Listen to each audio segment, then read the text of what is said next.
पहा, संतांनी जे काही तीर्थ आपल्याला सांगितलेली आहेत, माणसानं तीर्थक्षेत्रावरती गेलं पाहिजे. कशासाठी बरं? आपल्याकडनं घडलेलं पाप धुवायचं कुठं, यासाठी तीर्थ आहेत. पण लोक तीर्थावरती जातात, जिथे पाप धुवायचं तिथं जाऊन पाप करतात, पुण्य नाही करत. अन्य क्षेत्रे कृतम पापम पुण्यक्षेत्रे विनश्यते. तीर्थक्षेत्र का आहे?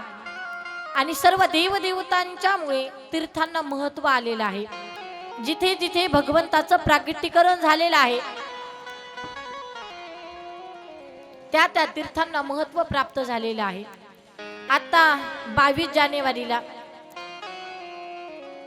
अयोध्या नगरीमध्ये भगवान प्रभू श्री रामचंद्रांचं आगमन झालं, तर त्या नगरीला महत्व प्राप्त झालं की नाही? त्या नगरीचं वर्णन केलेलं आहे. नगरी हो अयोध्यासी, रघुकुल सागराना हो, चरण हो राघव की, जहाँ मेरा ठिकाना हो, चरण हो राघव की, जहाँ मेरा ठिकाना हो. अयोध्या नगरीमध्ये भगवान रामजींचं आगमन झालं, तर त्या अयोध्या नगरीला सुद्धा महत्व प्राप्त झालं. तर तीर्थक्षेत्रावरती माणसानं का जावं?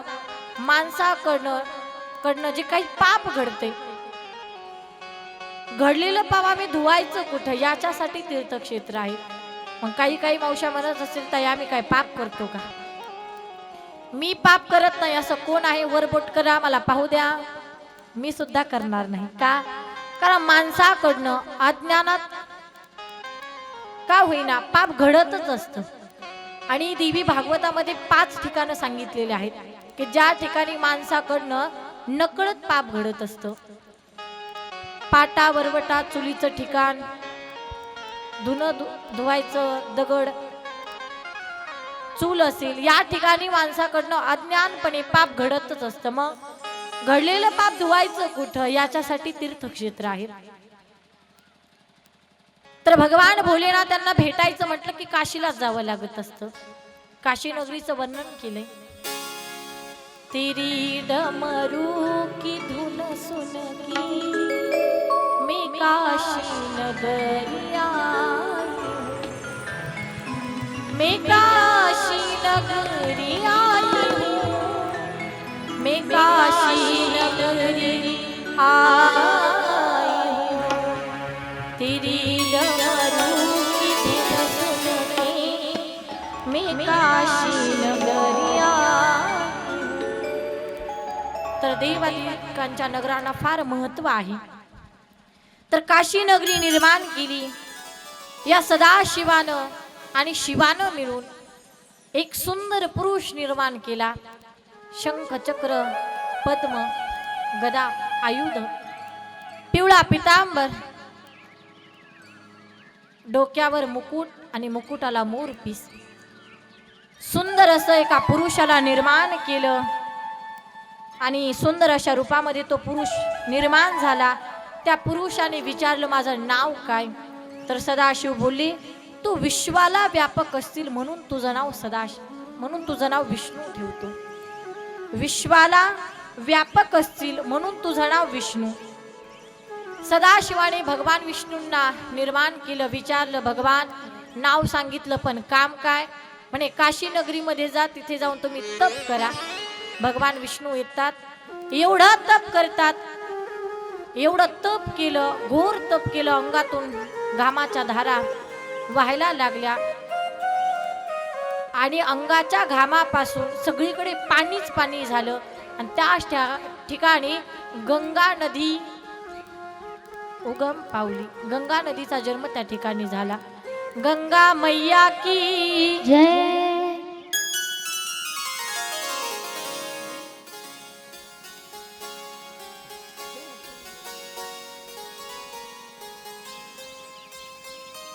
तर गंगा नदी त्याच ठिकाणी निर्माण झाली. भगवान विष्णू तप करायला आले, पण तप करता करता भगवान विष्णूंना झोप लागली. सदाशिव भगवान बोलले, अरे माझा भोळा बाबडा भक्त आहे, तप करायला पाठवलं तर झोपी गेला. यासाठी पुन्हा दुसऱ्या पुरुषाला निर्माण केलं.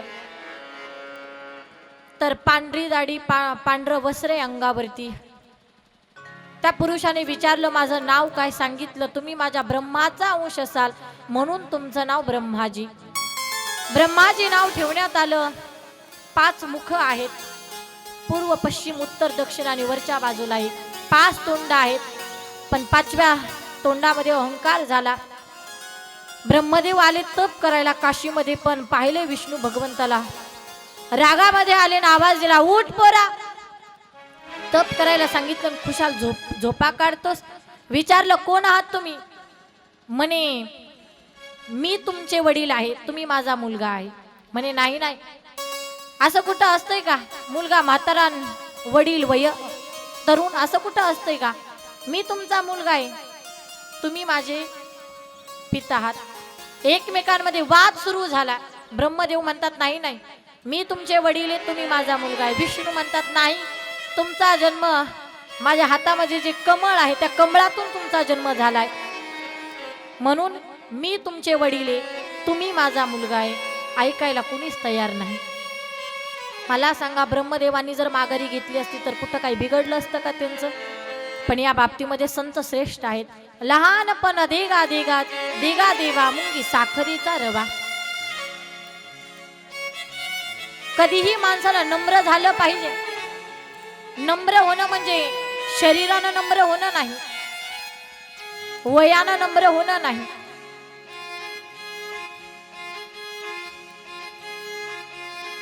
ज्याच्यामध्ये नम्रता हा गुण आहे त्याची जागा कधीच कुणी घेत नाही. माणसानं नेहमी नम्र राहायला शिकलं पाहिजे, नेहमी नम्र राहिलं पाहिजे. मला सांगा, समुद्र आहे, समुद्राच्या पत्न्यांची नावं काय आहे? कुणी म्हणलं असेल, समुद्राचं लग्न झालं का? गंगा, जमुना, यमुना, सरस्वती, गोदावरी, नर्मदा, सिंधू, कावेरी या सगळ्या समुद्राच्या पत्न्या आहेत. आणि या पत्न्या पावसाळा आला की आपल्या मालकाला भेटण्यासाठी जातात. ज्याप्रमाणे दिवाळीला तुम्ही जातात की नाही? दिवाळी, संक्रांत, भाऊबीज जातात की नाही? आपण माहेरी जातो, पण रिकाम्या हाताने जातो का महिला मंडळ? काही ना काही घेऊन जातो. आणि येताना सुद्धा मालकाला टी शर्ट, हातातील घड्याळ काहीतरी घेऊन येतो आणि सांगतात का, आमच्या पप्पांनी घेतली तुम्हाला, माझ्या भावानं घेतली तुम्हाला. असते त्यांच्याच पैशाचं, पण नाव कोणाचं घेतो? वडिलांचं. अगदी तसंच पावसाळा सुरू झाला की नद्या निघाल्या कुठं? मालकाला भेटायला. एक दिवस समुद्र बोलला, का ग सगळंच तुम्ही घेऊन येतात, आंब्याची बाग, नारळाची बाग, घरं, पर्वत, कुणाची ढोरं, पर्वत, सगळं काही घेऊन येतात, पण आजपर्यंत एक गोष्ट तुम्ही मला कधीच आणली नाही. त्या बोलल्या, मालक सांगून तर पहा, आम्ही आमचा जीव सुद्धा काढून तुम्हाला देऊ. तो म्हटला, जीव नको, मग काय पाहिजे सांगून तर पहा, सगळं काही घेऊन येतो आम्ही तुम्हाला. तो म्हटला, तुमच्या पात्रामध्ये एक छोटा लव्हाळा असतो की नाही, तो आजपर्यंत तुम्ही मला कधीच आणला नाही. सगळ्या पत्न्या शांत झाल्या. त्या म्हटल्या, मालक तुम्ही काहीही मागा, आंब्याची बाग मागा, नारळाची बाग मागा, घर दार, पर्वत, डोंगर सगळं काही घेऊन येतो, पण लव्हाळा आणू शकत नाही. का? आम्ही आलो की लव्हाळा खाली मुंडी घालतो, आम्ही रागात आल्यावर, आणि आम्ही शांत झालो की तुरा काढून उठून उभं राहते. याचा अर्थ काय? त्याला नम्र होता येते.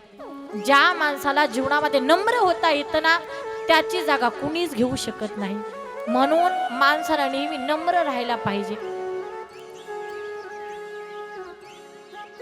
या शिवकथेतल्या कथा नाही ऐकायच्या, जीवन जगण्याचं सूत्र आणि शास्त्र या दोन्ही गोष्टी आपल्याला यातून शिकायच्या आहेत. माणसाला नम्र कसं राहिलं पाहिजे, इकडं कुणीच ऐकायला तयार नाहीये.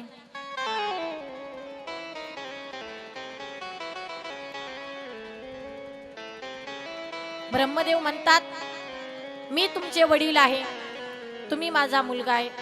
दोघांमध्ये वाद निर्माण झाला. सदाशिवाने मध्ये ज्योतिर्स्तंभ निर्माण केलं. सांगितलं, याचा वरचा शेवट आणि खालचं तळ जो कोणी पाहिल ब्रह्मदेव म्हणतात, विष्णू तुम्ही जर याचा खाली शेवट पाहिला तर तुम्ही माझे वडील, आणि मी जर याचा वर शेवट पाहिला तर तुम्ही माझा मुलगा. ठरलं दोघांचं. भगवान विष्णूंनी सुकाराचं रूप घेतलं आणि खाली गेले ज्योतिर्स्तंभाच्या तळाला. इकडे ब्रह्मदेवाने हंसाचं रूप घेतलं पण वर गेले. विष्णू भगवान खूप खोलवरती गेले, पण म्हणतात अरे ज्या कामासाठी आपला जन्म झालाय ते काम आपण केलं पाहिजे, कुठं ब्रह्मदेवाच्या नादी लागायचे, असं म्हणून वर आले, तप करायला लागले. इकडं ब्रह्मदेव वर गेले होते, वरचा शेवट पाहिला. म्हणतात ब्रह्मदेव म्हणतात कितीही वर्ष गेले तर आपल्याला सापडणार नाही आता शेवट, मग आपण कुणाला तरी सोबत घेऊन जाऊ, असं म्हणून ब्रह्मदेव सुद्धा वापस आले. पण येताना रिकाम्या हाताने नाही आले. कीर्तिपुष्प आणि गाय सोबत घेऊन आले. सांगितलं दोघांनाही, सांगितलं माझ्या बाजूने जर खोटी साक्ष दिली तर कीर्तिपुष्पा तुला स्वर्ग प्राप्त होईल, तुला स्वर्गाची प्राप्ती करून देतो. गाईला सुद्धा सांगितलं तू जर खोटं बोलीस तर तुला अर्धी भाकरी देईल. तर दोघांनाही समजावून सांगितलं, घेऊन आले. पुढे काय झाले आपण उद्याच्या कथा भागामध्ये पाहणार आहोत. पण खरंच ज्या भगवंताची कथा आपण श्रवण करत आहोत असा भगवान भोलानाथ, उमानाथ, दीनानाथ, या भगवंताच्या दरबारामध्ये कुणीही जाऊ द्या, माझा भगवान कधीच कुणाला रिकाम्या हातानं पाठवत नाही. कालच मी सांगितलं तांब्याभर पाण्यानं हा देव प्रसन्न होतो. एक लोटा जल आणि सब समस्या का हल. बाकी देव खूप हुशार आहेत, पूजा करण्याऐवजी बाकीचे देव परीक्षाच खूप घेतात. पहा तुम्ही, इतर देवतांची पूजा जर आपण करायला लागलो तर परीक्षा खूप घेतात. फळ दिलं तर देतात, नाही तर दे सुद्धा नाही. पण सगळ्या 33 कोटी देवांमध्ये असा एकच देव आहे, कमी सेवेनं आणि जास्तीचं फळ देणारा आणि तांब्याभर पाण्यानं प्रसन्न होणारा एकच देव, तो म्हणजे देवांचा देव महादेव. 7 दिवसामध्ये मनामध्ये भाव श्रद्धा ठेवून, विश्वास ठेवून कथा जर श्रवण केली तर नक्कीच हा देव तुम्हाला तुमचं कोणतं फळ देईल हे तुम्हालाच कळणार नाही. पण याच्यासाठी मनामध्ये भाव पाहिजे, विश्वास पाहिजे. आणि खरंच भगवंताची भक्ती कशी करावी याचं साक्षात उदाहरण म्हणजे संत मीराबाई.